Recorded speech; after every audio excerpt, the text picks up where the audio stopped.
watching Capitol View, Sunday morning talk focused on the political scene in Arkansas. Welcome back to Capitol View. One of Arkansas's freshman congressmen has a new effort to protect one of the state's biggest assets. Earlier this week, I sat down with 4th District Representative Bruce Westerman to talk about his effort to preserve the state's forest and a few other topics. Here's our conversation. Wanted to talk about the Resilient Federal Forestry Act. This is something that you've been a champion of. You are the only forester in Congress, so obviously that you hold near and dear to your heart. Start off talking about Arkansas. How vulnerable is Arkansas to forest fires?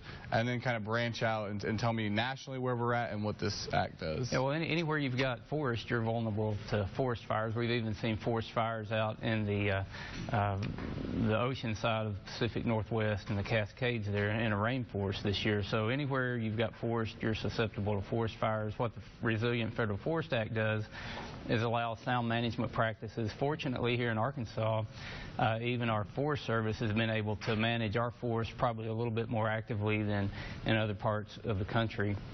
And that's what the Resilient Federal Forestry Act does. It allows foresters to use the training, the expertise they have to manage the forest in a way that's best for the local communities where they live. And we've seen some big success stories here in Arkansas out on the Ouachita Forest. In the name of protecting the red-cockaded woodpecker, our Forest Service implemented a plan to thin and do controlled burns. And not only did they restore good habitat in their shortleaf pine blue stem grass ecosystem restoration project for the red-cockaded woodpecker, but the wildlife habitat for turkey, quail, deer, and basically every wildlife species plus songbirds improved as well. So it's a great success story. Things like that can happen all over the country if we'll just unleash the hands of the people that manage the forest and allow them to manage it. And you know, healthy forests are good for everyone. It provides cleaner air, cleaner water, better wildlife habitat. It's good for the local economies.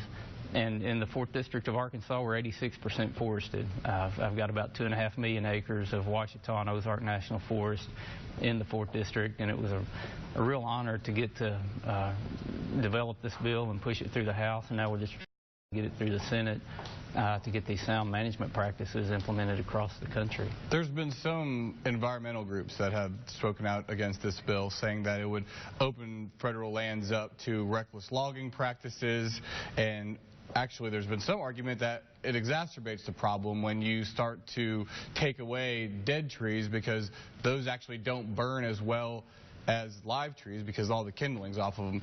What's your response to those criticisms? Well, they're just playing on people's emotions. I have over 200 support letters from environmental groups, from wildlife organizations all across the country that know this is a good bill. It's based on sound management practices.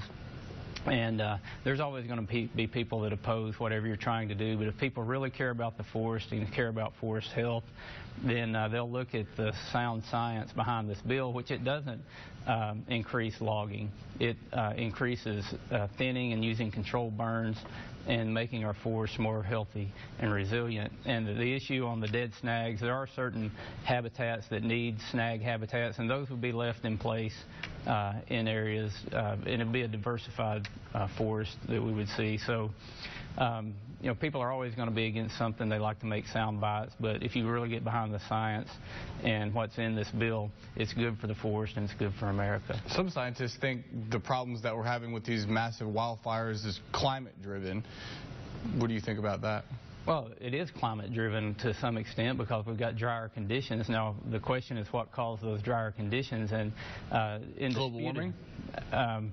Yeah, you could have climate change, but is it man-made or is it a natural climate change? But the indisputable fact is that if you have healthy trees, that's good for sequestering carbon. Trees, through the photosynthetic process, take carbon out of the air and release oxygen. So the more trees and the more healthy our forests are, the better air quality that we have. So even from the argument of climate change or global warming or whatever they want to call it, it's indisputable that having a healthy forest reduces the amount of carbon in the atmosphere. What do you think about the idea behind man-made global warming and that having an impact on weather systems? I think that if there is an impact, it's very minimal. We see, just from a natural occurrence of forest fires, we see 100 million tons of carbon put into the air on average each year. It'll probably be more than that this year. We see large amounts of carbon released from volcanic reactions.